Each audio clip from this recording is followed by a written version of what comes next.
शांति शांति।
आज सोमवार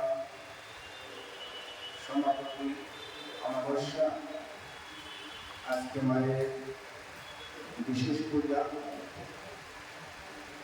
आगामी शनिवार শ্রী শ্রী গণেশ চতুর্থী, ভগবান গণেশের পূজা অর্চনা হবে, সন্ধ্যায় আরতি হবে। আরেকটি কথা, 2025 ইংরেজি সনে জানুয়ারি মাসে শাহিস্তান আছে, কুম্ভ মেলা মেলা হচ্ছে 2025। সেই কুম্ভ মেলায় যারা তীর্থযাত্রা করবেন তাদের 5,001 টাকা, 3 দিন 5,000 টাকা দিয়ে নাম নথিভুক্ত করা হবে এবং 3 দিন সেখানে আপনারা থাকতে পারবেন। তারপর যদি আরো থাকতে চান প্রতিদিন 1,000 টাকা করে দিতে হবে এবং সেখানে যারা কুম্ভমেলায় অংশগ্রহণ করতে চান একটা অবশ্যই করা দরকার। কেন দরকার? খরার একটা বচন আছে, কি যে 2 ছেলের জন্মতিথি অষ্টমী নবমী। 2 ছেলের জন্মতিথি অষ্টমী নবমী। 2 ছেলেকে, একজন ছেলে হলেন শ্রীকৃষ্ণ, তার আবির্ভাব অষ্টমী জন্মাষ্টমী। আরেকটা ছেলেকে ভগবান রামচন্দ্র, তার আবির্ভাব নবমী তিথিতে। 8 এবং 9 সংখ্যার একটা খুব সুন্দর বলতেন এই সাধক সকল লিখেছেন, ভগবান শ্রীকৃষ্ণের আবির্ভাব হয়েছিল অষ্টমী তিথিতে আর ভগবান শ্রীরামচন্দ্রের আবির্ভাব হয়েছিল নবমী তিথিতে। এই কারণে আমাদের যে ব্রতের মুখ্য বচন বলছে যে 2 ছেলের জন্মতিথি অষ্টমী এবং নবমী। তারপর বলছেন আরো পাগলার 14 পাগলির 8, তা নিয়ে পাগলার 14 মানে ভগবান মহাদেবের চতুর্দশী, শিব চতুর্দশী, পাগলার 14। আর পাগলির 8 মানে মহা অষ্টমী, মাতা দুর্গা যে পূজা নামক অষ্টমী তিথিটা অত্যন্ত গুরুত্বপূর্ণ। ওই দিনও আপনার ব্রত করতে হবে, উপবাস করার জন্য আর শিবরাত্রি করতে হবে, খরার হতে হবে। 2 ছেলের জন্মতিথি অষ্টমী নবমী তিথি, পাগলার 14 পাগলির 8, তাই নিয়ে কাল তোমার এই মানব জন্ম যেন এইগুলো নিয়ে ব্যতীত হয়। তাও যদি না করতে পারিস, ভগার খাদ্যের দুধের মহিষ। আমরা তো জন্মাষ্টমী অনেকে করি, অনেকে পারি না। উপবাস করা খুব কষ্ট, রাত্র 12টা পর্যন্ত অনেকে বলে নির্জন উপবাসী। গীতাকে প্রায় বলতেন উপবাস করার অর্থ ভগবানের সন্নিকটে মনকে সবসময় সন্নিহিত করে রাখা। উপবাস মানে ভগবানের নামে ধ্যানে সবসময় মনকে সংলগ্ন করে রাখা উচিত, নামই উপবাস। সেই উপবাস করতে গিয়ে আমরা কি করি? আমরা ভাত খাই না, রুটি খাই না, কিন্তু আপনি দুধ খেতে পারেন, ফল এগুলো খেতে পারেন। এগুলো খেয়ে আপনারা উপবাস করবো গাবেন। আমি যখন হরিদ্বারে গেলাম 86-এ, তখন গুরুদেব হরিদ্বার কুম্ভমেলা, তখন স্বামী রামেশ্বর ছিলেন সম্পাদক। দেখলাম দুপুরবেলা ওই বাদাম টাদাম দিয়ে, সাধু টাদা দিয়ে আমাদের একটা, আর ওই যে দধির পাতলা যে রায়তা যাকে বলে মাথা, আমরা খাইলাম। হ্যাঁ, শিবরাত্রি দুপুরবেলা এই সাধু দিয়ে তার আলু টালু দেয়, একাদশী করে সঙ্গে মাথা খায়। রাত্রেবেলা আবার আমরা ওই একদম যে কাষ্টপ্রবার যেটা বলা হয় নির্জলা মহাদেবের ওরকম না করলে কিন্তু করা উচিত জন্মাষ্টমী এবং আর জন্মাষ্টমী পর্ব আপনি প্রসাদ দিতে পারেন বা পূজা আরতি এই ব্রত সতনাম পাঠ আরতি করা আপনারা প্রসাদ গ্রহণ করতে পারেন। আর শিবরাত্রিতে তো 4 প্রহরই প্রসাদ গ্রহণ করা যায়, সাধু প্রসাদ প্রসাদ পূজা কিন্তু ব্রত করতে হবে। উপবাস মানে এই ভগবানের সন্নিকটে নিজেকে অবস্থিত রাখা, মনকে রাখা, যে আমরা সারা বৎসর এই বিষয়ে এই পঞ্চ শব্দাদি বিষয়ে কোলাহলে মত্ত থাকি, অর্থাৎ এই পৃথিবীতে তুমি বিষয়চিন্তা বাদ দিয়ে একটু ভগবানের সেবা করতে পারি না সবাই। বলে বলে শিব চতুর্দশী, কৃষ্ণ জন্মাষ্টমী, রামনবমী কিন্তু আমাদের ত্রিপুরাতে খুবই এখন গণেশ পুজো যেরকম এখন হচ্ছে, আগে এতটা ছিল না, কিন্তু রামনবমী এখনো এত বেশি প্রচলিত না, যে উপবাস করে না, কিন্তু আমরা সন্ধ্যার সময় ভগবান রামচন্দ্রের গুণগাথা আর গুণগান করি, কীর্তন করি, নাম সংকীর্তন করি, এটাও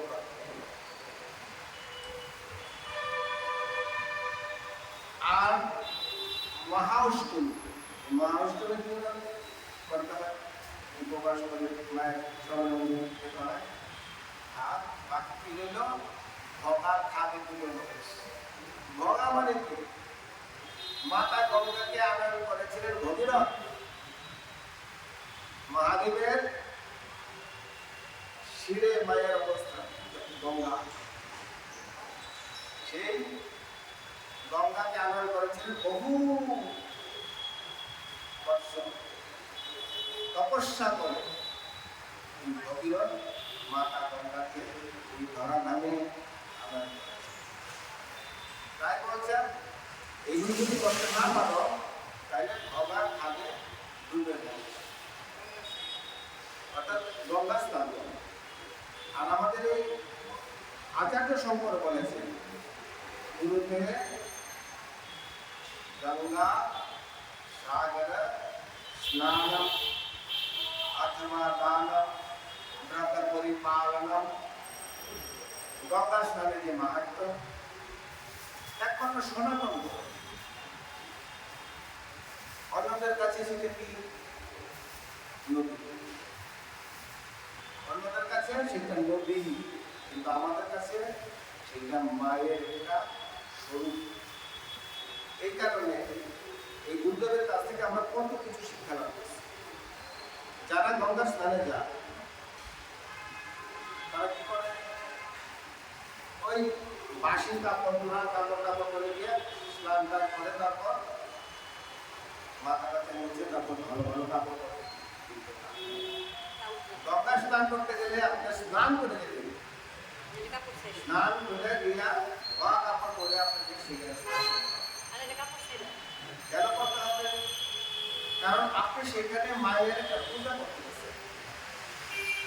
গঙ্গায় স্নান করা মানে মায়ের পূজা, সেখানে মালা দান করা হয়, ধূপ ধূপ জ্বালানো হয়, নৈবেদ্য দেওয়া হয় সেই গঙ্গায়। গুরুদেব বলছেন যে গঙ্গা স্নান করতে গেলে তোমরা স্নান করে এই ধৌত কাপড় পরিষ্কার করে।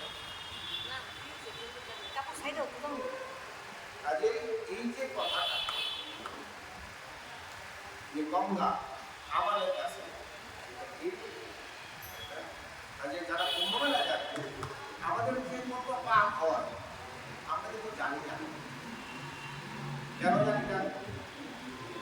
আগে তো অন্যের গুণ দেখে সবাই খারাপ, আমার সেগুলিকে দেখে ওই যিনি সব জানতা,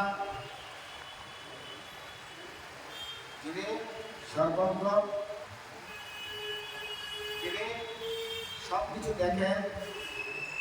ভগবান কি বলেছেন 6ষ্ঠ অধ্যায়ে, जो मां पश्यति सर्वत्र सर्वच्च मयि पश्यति तस्याहं न प्रणश्यामि स च मेन प्रणश्यति। जो मां पश्यति सर्वत्र, যিনি আমাকে সর্বত্র দর্শন করেন, সর্বত্র তিনি আমাকে দর্শন করেন, এবং যিনি এই সব কিছু আমাকে দর্শন করেন। কি সুন্দর! যিনি সর্বত্র আমাকে দেখেন, আবার তিনি কি করেন, এই সব কিছু আমার মধ্যে দেখেন। তার মধ্যে কি আমি ছাড়া কিছু না। जो मां पश्यति सर्वत्र सर्वच्च मयि पश्यति तस्याहं न प्रणश्यामि स च मेन प्रणश्यति। যে ভক্তের সঙ্গে ভগবানের যে মিলন, তিনি আমার অদৃশ্য হন না। ভগবান বলছেন এই যে ভক্ত, তাকে আমি সবসময় দেখে রাখি, সে সবসময় আমার দৃষ্টির মধ্যে আছে, আমি সবসময় তাকে আমি রক্ষা করি। দেখে রাখি মানে কথা, তাকে আমি রক্ষা করি, তার সব কিছু, কারণ তিনিও আমাকে সব সকল দেখেন। তাই সে হাঙ্গা প্রাণস্বামী সচম আমিও তার অদৃশ্য, তিনিও আমার অদৃশ্য।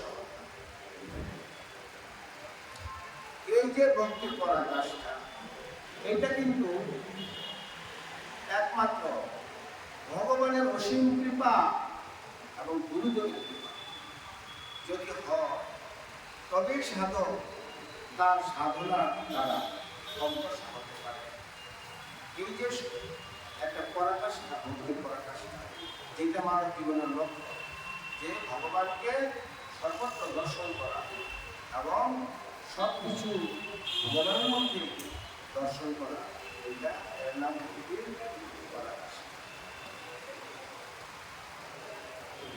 তো একটা কথা অনেকে বলে, গীতা পাঠটা আপনারা করেন, আপনারা চলেন তো, আপনারা কি পারেন গীতার কথার মতো? গীতার যদি একটি কথা আমরা জীবনে উপলব্ধি করতে পারি, আচরণ করতে পারি, আমাদের জীবন ধন্য, কিন্তু আমরা পারি না, তাহলে কি আমরা করবো না গীতা পাঠ? গীতা পাঠ আমাদের করা উচিত।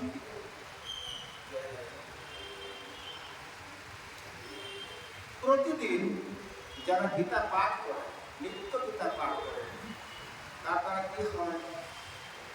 গুরুদেবের আদেশ, নিত্য গীতা পাঠ করিতে প্রেম ভক্তি জাগতে শিখে। নিত্য গীতা পাঠ করলে প্রেম এবং ভক্তি হৃদয়ে জাগরণ। এবং গীতার এত শক্তি, গুরুদেবের মুখের কথা, গুরুদেব বলছে যে আমরা যে 100 কোটি জন্মে কত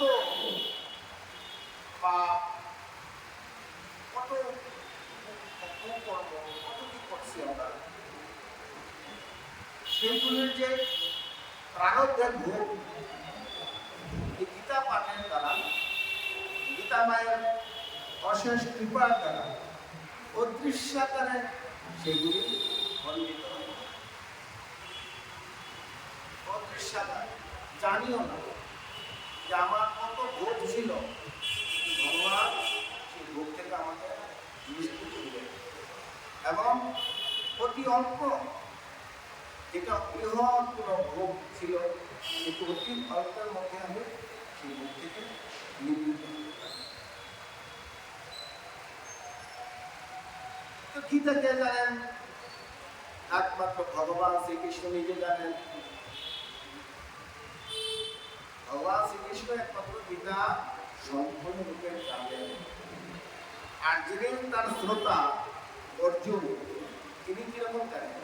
কিঞ্চিৎ কুন্তি পুত্র অর্জুন কিঞ্চিৎ জানে। কাজে ভক্তরা যদি বলে যে আমি খুব গীতা জানি, আমি খুব পাঠ করতে পারি, আমি খুব ব্যাখ্যা করতে পারি, আমি কিছু পারি। শুধুমাত্র ভগবানের কৃপা হলে তার মুখনিসৃত বাণী আমরা এটা শিখতে। তারপরে কথা হচ্ছে এই যে গীতা পাঠ,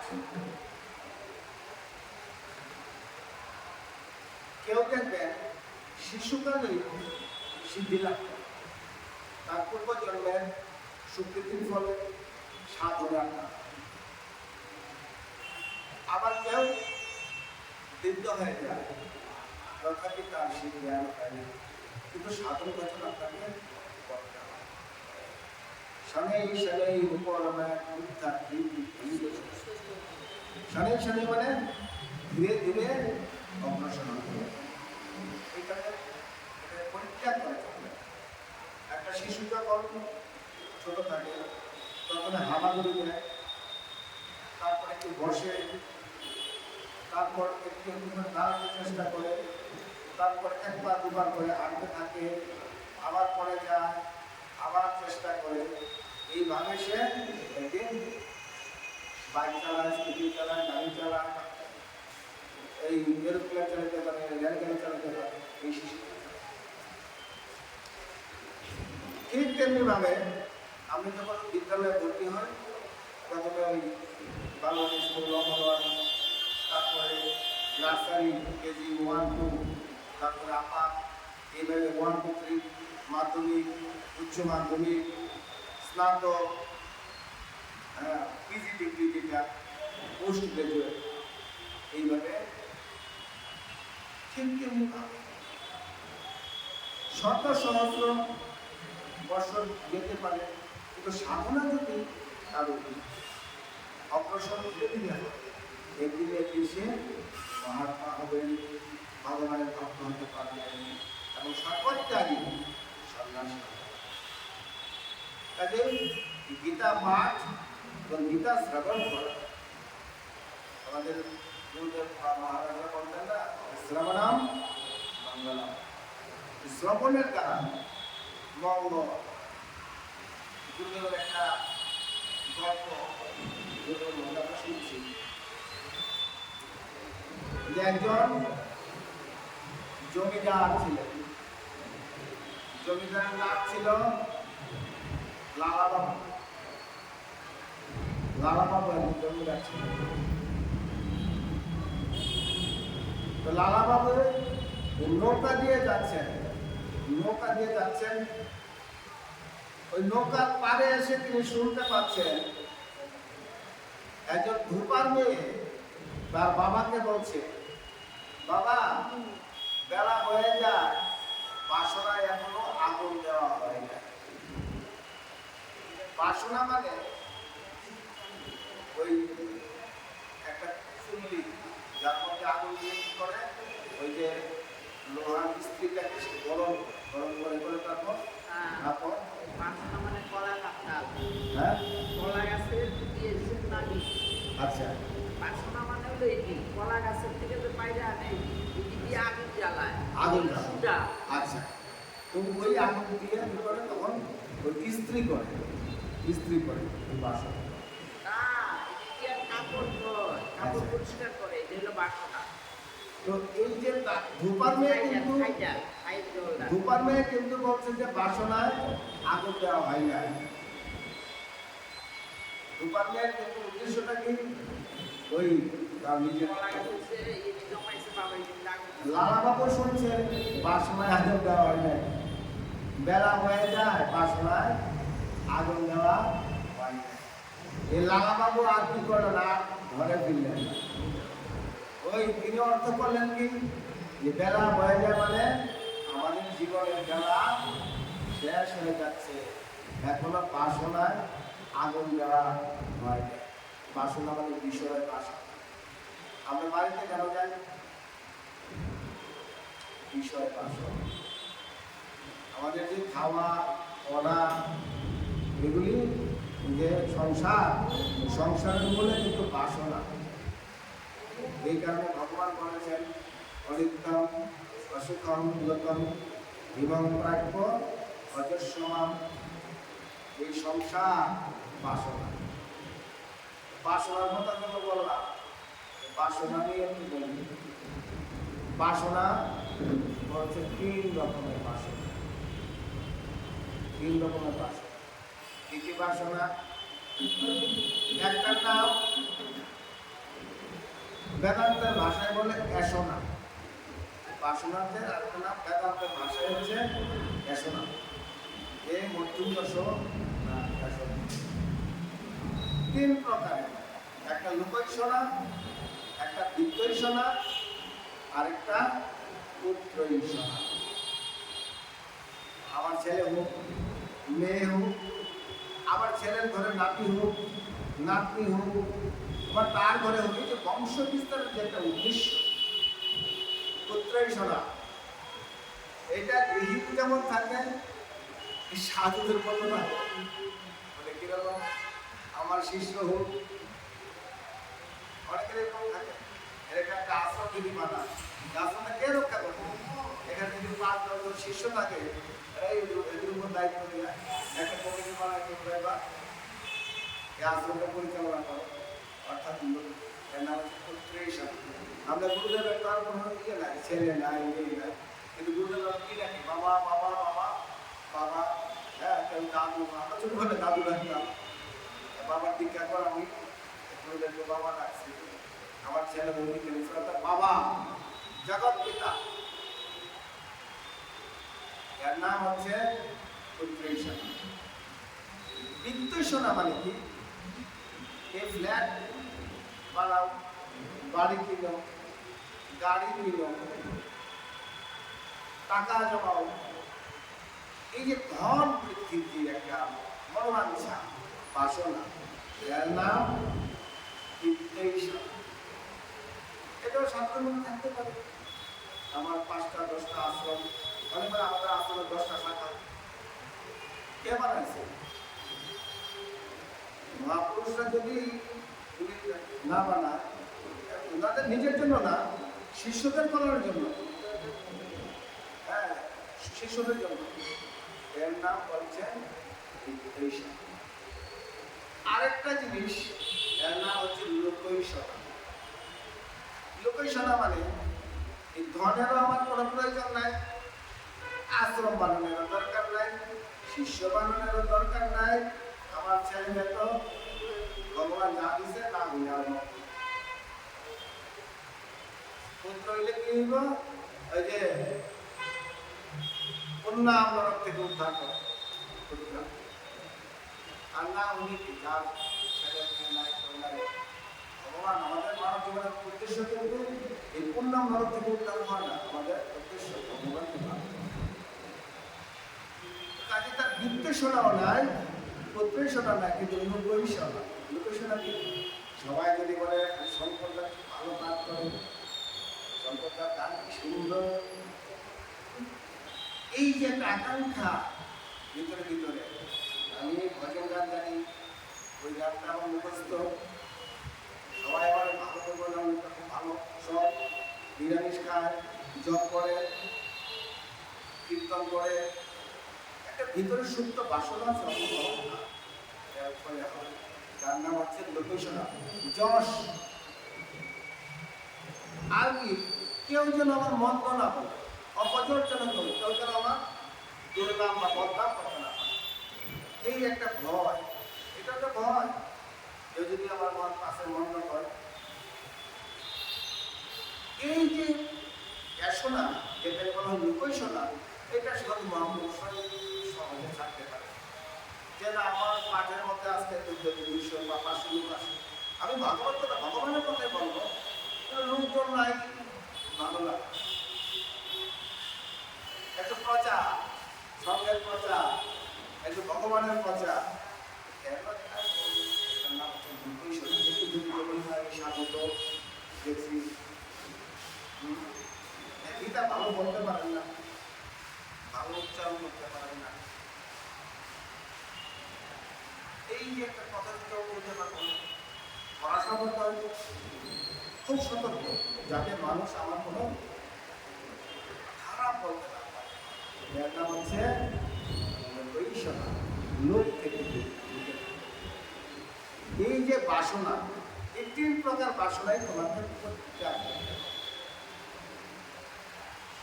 3 প্রকার বাসনা। কাজে গীতা থেকে আমরা একটু আজকে আলোচনা করব। আমরা প্রথম অধ্যায়ে যে শ্লোকটা পাঠ করতেছি এর মধ্যে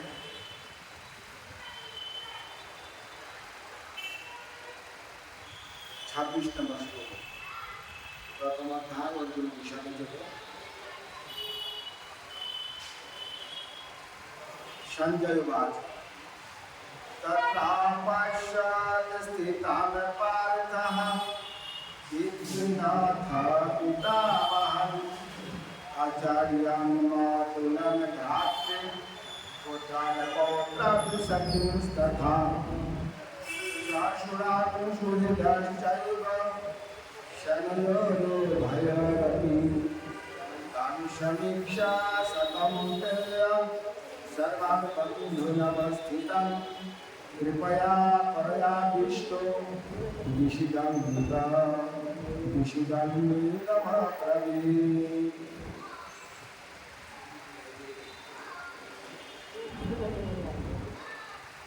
অর্জুন সেখানে উভয় সেনা দলের মধ্যে অবস্থিত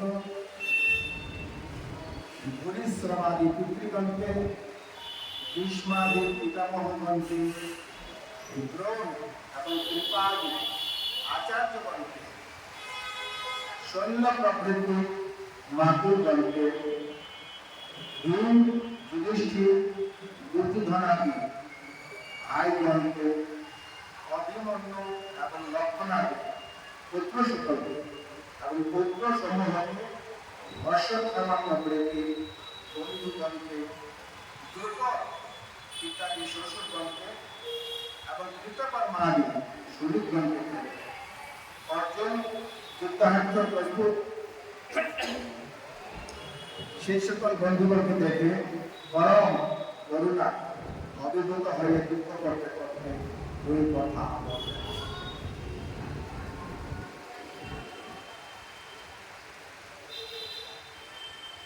এখানে কাকে কাকে দেখলেন? তত্রাপশ্যাৎ স্থিতান পার্থ পিতৃলগ্ন পিতামহান আচার্যান মাতুলান ভ্রাতৃন পুত্রান পৌত্রান সখীন। আরো কাকে দেখলেন? শ্বশুরা হৃদয়শ্চৈব শনয়োরো উভয়।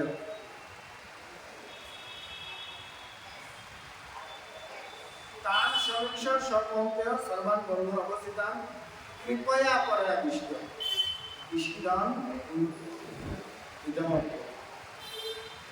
কি বলে এই শ্লোকে অর্জুন কাকে কাকে দর্শন করলেন? দেখা যাচ্ছে যে এই কথাগুলি এখানে এর মধ্যে কি রহস্য? গুরুদেব বলছেন, দেখো অর্জুনের দৃষ্টিবিন্দু এবং অন্যদের দৃষ্টিবিন্দুতে কত প্রভেদ। সমরাঙ্গনে শস্ত্র সম্পাদের ধনুত্তম অর্জুন যেখানে তর্ক ধরে বলেছে দুর্যোধনের হিতেচ্ছুগণকে একবার দেখে নিন, সেখানে শত্রু ভাবে পরিবর্তে এখন কিনা কুটুম্বিতার দর্শন পুরন শস্য এই পৃথিবীর এন মহিমা। তার পরিণামে অর্জুনের মনের দশা লক্ষ্য করে। অর্জুনের এই মানসিক পরিস্থিতির কারণে এই অধ্যায়ের নাম অর্জুন বিষাদ।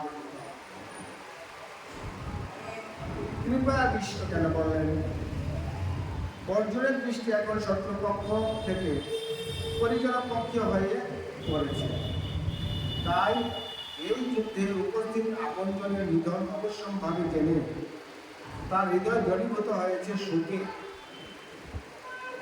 হ্যাঁ, এই যুদ্ধে যে সকলকে হারাতে বসলাম, এইটুকুই তার শোকের কারণ। তা এত তীব্র ছিল যে সঞ্জয় তার বিশেষণ করয়া কৃপয়া শব্দে প্রয়োগ করা।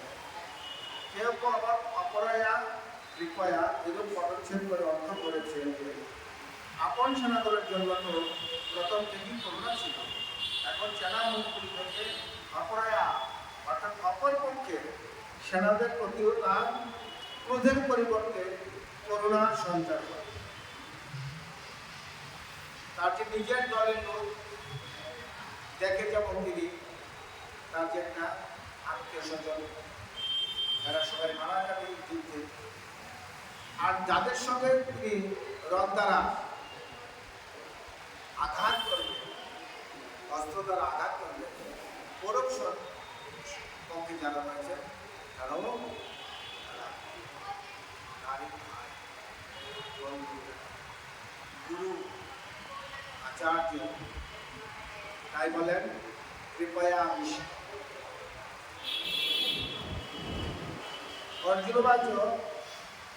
अर्जुनवाच दृष्टे मनुष्यजनान् कृष्ण जुजुत्सुं समवस्थितान् शीदन्ति मम गात्राणि मदं च शुष्यन्ति। दृष्टे मान माने दृष्ट मान অর্থাৎ এগুলি দেখে তাকে সজনা নিজের আত্মীয় পরিচয় কি বললেন, জুজুৎসু যারা যুদ্ধার্থী, যারা যুদ্ধাভিলাষী, সমবস্থিতান যারা সমবেত হয়েছে, সিদ্ধান্তি মম গাত্রাণি অবসন্ন হয়ে যাচ্ছে, সিদ্ধান্তি মানে অবসন্ন হয়ে যাচ্ছে, মম গাত্রাণি আমার অঙ্গ মুখ শুকিয়ে যাচ্ছে, মুখঞ্চ পরিশুষ্য।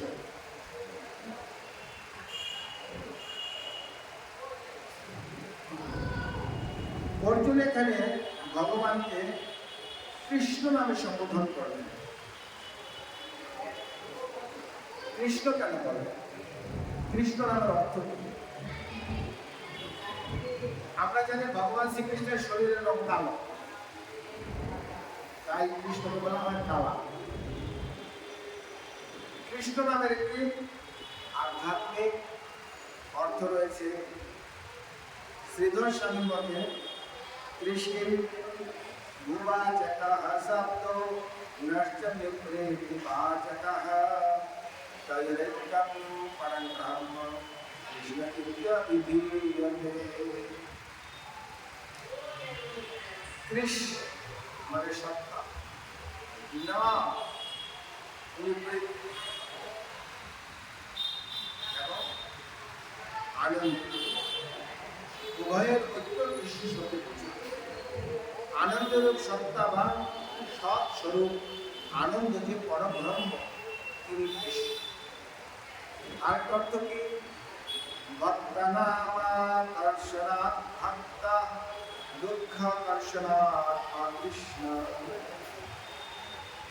ভক্তদের যিনি আকর্ষণ করে, তাদের দুঃখ নাশ করে, তাই তার নাম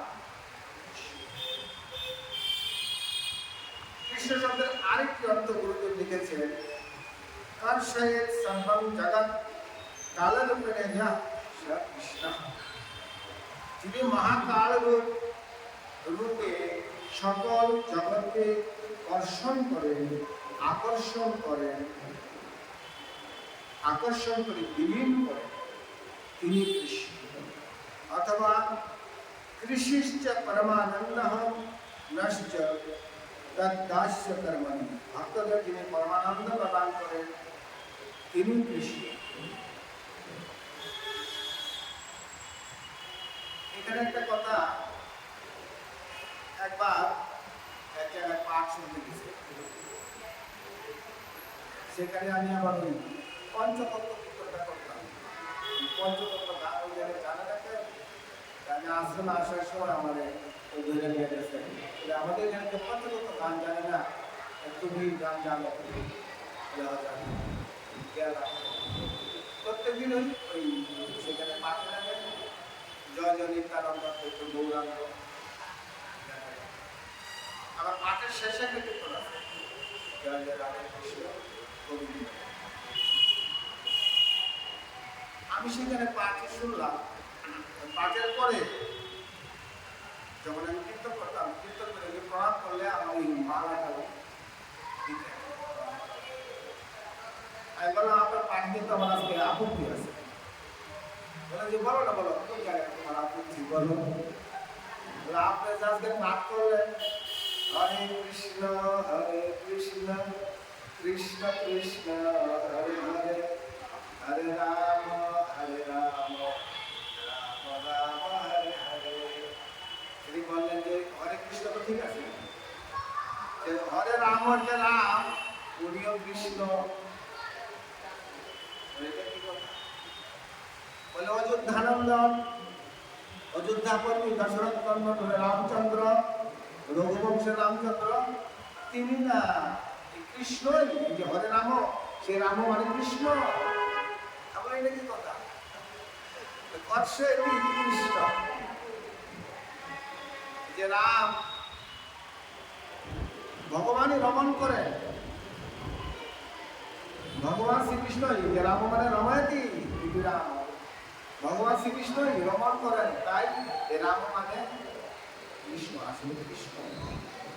বলেন দেখো রামচন্দ্র তুমি ভগবান, এটা বলেন ভগবান রামচন্দ্র ভগবান, কিন্তু তার প্রভু নামের রাম আসলে কৃষ্ণ। আমি তো আমার সঙ্গে এরকম একটা মানে ওনার সঙ্গে সম্বন্ধ, আমি গুরুদেব মানে বাবা এরকম পাঠে করতে, গুরুদেব বললেন তুমি আজকে কে বলবা যে যে কৃষ্ণ হরে কৃষ্ণ হরে কৃষ্ণ, এই কৃষ্ণ কিন্তু রাম কিরকম। আরে ভগবান রামচন্দ্র কর্ষে তিনিও কর্ষণ করছে, কৃষ্ণ যেরকম রমণ করছে, ভগবান রামচন্দ্র আমাদের কর্ষে কি তিনিও এই কৌশলানন্দন দশরথ নন্দন আর এই যশোদানন্দন যে কৃষ্ণ তা নয়, রামচন্দ্র কৃষ্ণ। এগুলি হচ্ছে আমাদের একটা আসলে গুরুদেব। তার এই জীবনে আমরা কিছু কিছু জিনিস আমি তো লক্ষ্য করছি, যে ভেদ বুদ্ধি যে আমাদের, যে কৃষ্ণ কৃষ্ণ ভগবান স্বয়ং, কৃষ্ণ মন্ত্র দীক্ষা না নিলে জীবের কোনো গতি নাই। গুরুদেব পাঠে বলতেন যে জैसा Sita only savior there is no one other savior। যিশু একমাত্র উদ্ধারকর্তা, যিশু ही उद्धार करता है। আর সনাতন ধর্ম কি বলেন, যিশু ही उद्धार करता है, যিশু উদ্ধারকর্তা। আমরা মানি যিশু উদ্ধারকর্তা, কিন্তু একমাত্র যিশু উদ্ধারকর্তা এইটা আমরা মানি। ওই যে একবার পাদ্রী সাহেব বিদেশ থেকে আসছিলেন, যে রাজীব গান্ধীর আমলে যে ভারতবর্ষ থেকে 2 কোটি মানুষকে ধর্মান্তর করে খ্রিস্টান বানাবে, তখন সমস্ত সাধুরা মিলে গিয়ে বললেন যে দেখেন আমাদের ঠাকুর রামকৃষ্ণ বলেছেন যত মত তত পথ, গীতায় বলেছেন যে যতমাং প্রপদ্যন্তে তাং তথৈব ভজাম্যহম মম বর্তমান বর্তন্তে মনুষ্য পার্থ সাধনা। যে যেইভাবে আমাকে ভজনা করে আমিও তাকে সেইভাবেই অনুগ্রহণ করে থাকি। আর ঠাকুর রামকৃষ্ণ বলছেন যত মত তত। যিশু ভিউ তক Jesus is also saviour, Jesus is only saviour, this is not correct. এইরকম আমাদের এই সনাতন ধর্ম কৃষ্ণ মন্ত্রের দীক্ষা না নিয়ে আর জীবের উদ্ধার নাই। কিন্তু এই গীতা ভগবান কি বলেছে, রুদ্রাণাং শঙ্করশ্চাস্মি নিত্যেষু দশরশাম পশিনাং পাপুষ্টাস্মি মেরুশিখরে নমঃ ক্রিয়ানিষ্ঠেয়ংশরম জগদাং জগদ্দোষ্টি আবরণাং হিমালয় অশ্বত সবদিশাম দেবশীনাং চ নারদ গন্ধর্বাণাং চিত্ররূপ শিক্ষানাং কপিলবলি নান্ত অস্তি মম বিদ্বানাং বিভূতিনাং পরন্তপ এষ বুদ্ধ্যশতপ্রত্য বিভূতের বিস্তরময়া যজ্জাত বিভূতিমৎ সত্যং শ্রীমৎ ঊর্জিতমেব বা তত্তদ্দেবাবগচ্ছন্তং মম তেজ অংশ অথবা বহুনৈতেন বিজ্ঞাতগতমাদিব দৃষ্টিবাহম ইদং কৃষ্ণম একাংশেন হিতৌতবা। এই হচ্ছে আমাদের গীতার শিক্ষা, যেটা বলছিলাম একটু আগে, যে যমাং পশ্যতি সর্বত্র সর্বং চ মম পশ্যতি তস্য আহং ন পশ্যমি সচরাচর। সুতরাং এই যে কাশ্যগতি, এখানে রাম বলো না কৃষ্ণ বলো, কারো মনে আঘাত দেওয়া যাবে না। যিনি রাধার আরাধনা করছেন, কেউ গণেশের আরাধনা করছেন, কেউ মায়ের আরাধনা করছেন, মূলত তার আরাধনা